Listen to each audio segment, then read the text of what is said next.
Hi there, everyone. My name is Christian Eschbach. Welcome to another one of my album reviews, and I am breaking my cardinal rule about doing album reviews. I do not own this album. I do not have this album in my hands, but I wanted to do a triple shot of Halestorm, specifically focusing on the Halestorm reanimated LP or EP collection, which is them doing covers. It's basically their version of Metallica's Garage Days.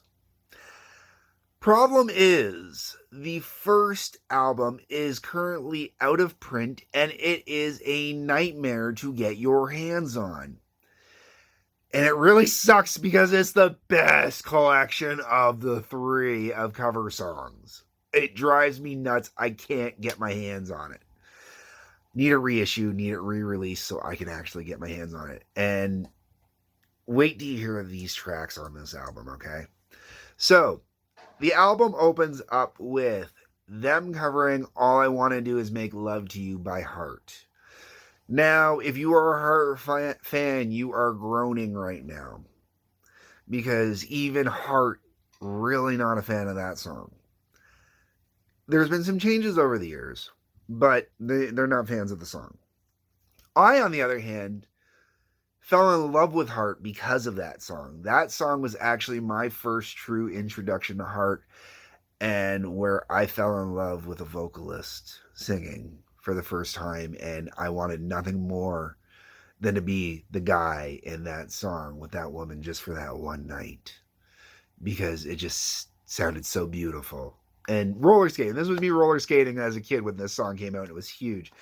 And I absolutely just fell in love with that song. And then, if you've ever watched, if you're one of my regular viewers, or if you've watched one of my confessions where I talk about vocalists, and I'm very clear that I love female vocalists, especially good female vocalists. Now you get to Liz Hale, and I think Liz Hale is not only one of the best vocalists out there, especially in rock and roll, but in general right now, she is just one of the best vocalists out there, one of the greatest ranges. I've seen her live. She's got the voice. She can do it. So to hear her cover one of my favorite vocalists already, Ann Wilson of Heart, so I've got one of my new favorite bands with one of my new favorite vocalists covering one of my favorite older bands, and they're doing one of my guilty pleasure songs, a song that I just absolutely love. Well, let me tell you, man, Liz, you did this one and you captured my heart.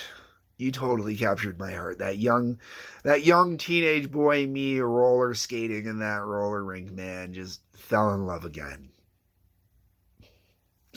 I know how that sounds, but it's the truth. From that, we go into Lady Gaga's Bad Romance. That's right.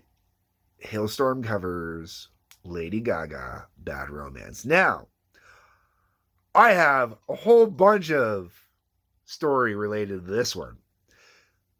I've covered this song. I've karaoke'd this song.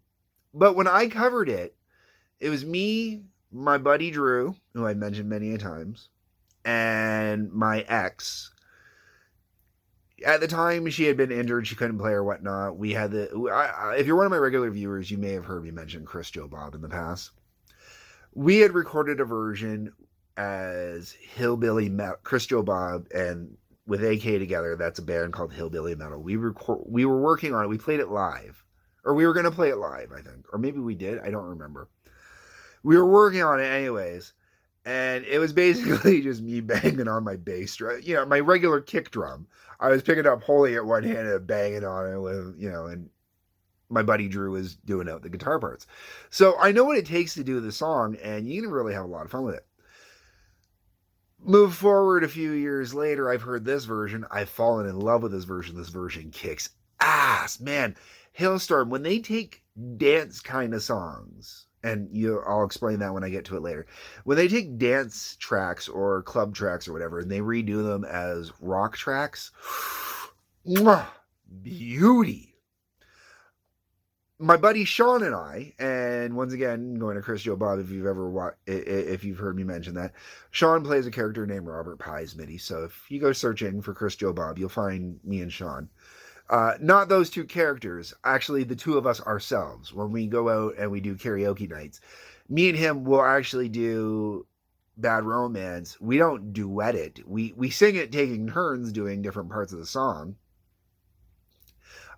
He does, like we trade off on the vocals on the different verses and then the choruses and stuff like that. And because I can't hit the high notes, he can hit the highs, I can't, but I can do the low growlies, and we give it dimension. Anyways, we do this specific version, and we do this specific version because this version is just kick-ass, man, and just, killer, yes, Bad Romance. Oh, and I would pick up this EP just for that cover. That's how good it is. Then we go into, I'm not a Skid Row fan. Never been a Skid Row fan. The song Slave to the Grind is decent, though. I've actually seen Sebastian Bach live. Saw him with Kings of Chaos, not with Skid Row. And with Kings of Chaos, he really is a fantastic vocalist. I will give Sebastian Bach the props that he deserves. Skid Row honestly wasn't a bad band. They're just not a band that I was ever really into. They kind of came out at the wrong time for metal, and they had that kind of sound that I wasn't into, that 90s kind of sound. And I never really gave Slave to the Grind. I mean, I didn't mind it when it came on, but I never really gave it much credence. This cover of it, though, really jacked up, really has... Liz Hale and the whole band, Halestorm in general, they really put balls, real fucking balls into the music, I mean, like the gravitas, oof, thick, heavy, ooh, good shit. Then we get into GNR, so we got to keep on that trip, right? We go from good old Skiddy Row, into some GNR, man, out to get me. Ow! Liz nailing it out of the park on this one. Whew. And the band, the rest of the band nails it out. I mean, like, beauty cover. Beauty cover.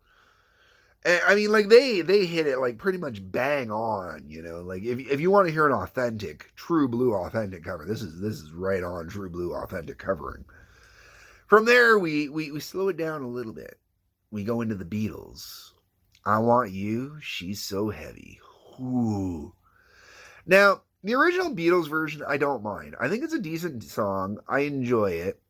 It was always kind of interesting because it was always this kind of big built-up thing. And when you listen to the big built-up thing, it's not bad. It really is a pretty decent song. But it took until Across the Universe before I really kind of started digging this song. When I went and saw Across the Universe and I heard the song play in there, it was really good.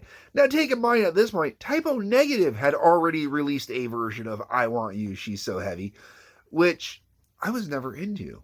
And I love Typo Negative, and I just never really got into that cover. This version, I really get into. I still don't think it's as good as the Across the Universe version, but it is a wickedly good cover, and I love what Liz does with it. My only complaint would be her vocals on this song. She's too strong of a vocalist for this song, and that is a complaint. That is a weird complaint to have, but she's too strong. And if you listen to the Beatles, none of the Beatles were actually strong vocalists. They weren't. They didn't have that power. They didn't have that pop. They didn't have that push. They just politely sang songs, we'll put it.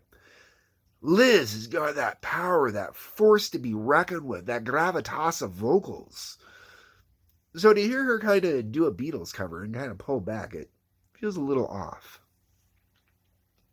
And then the album finishes with a song I've honestly never been a fan of. I do appreciate the song. I appreciate this cover. I really like this cover. They do a really good version of the cover. My only complaint is I'm just not a fan of the song, and that is Hunger Strike by Temple of the Dog. Everybody's heard this song, especially if you grew up in that time period. If you grew up in the early 90s, there is no way you did not hear this song. In all honesty, it still gets played heavy on the radio now. It was the only song from Temple of the Dog that ever got played. But Temple of the Dog was a band that was never really supposed to be a real band per se. It was a band that was an amalgamation of two other bands. It was Soundgarden and Pearl Jam put together to record an album, and they called it Temple of the Dog. Nothing against... I hate to speak ill of the dead, and I do apologize. Chris Cornell is a fantastic writer, and he's got an interesting voice, but... Oh my god. This is why I hate that song, is I actually hate Chris Cornell's vocals on that song. It always drove me up the wall. Just drove me batshit crazy. So... for me, as the last song on the album, it's great because that means I don't have the last song on the album. But Liz's voice is really good on this one. Liz really does the song justice. I really like it. So, I'm cool with this album the whole way around. Even the songs I don't like, Liz does a great job of. And really, is that not the sign of a great cover? When you actually like it and it makes you like a song you didn't care for before.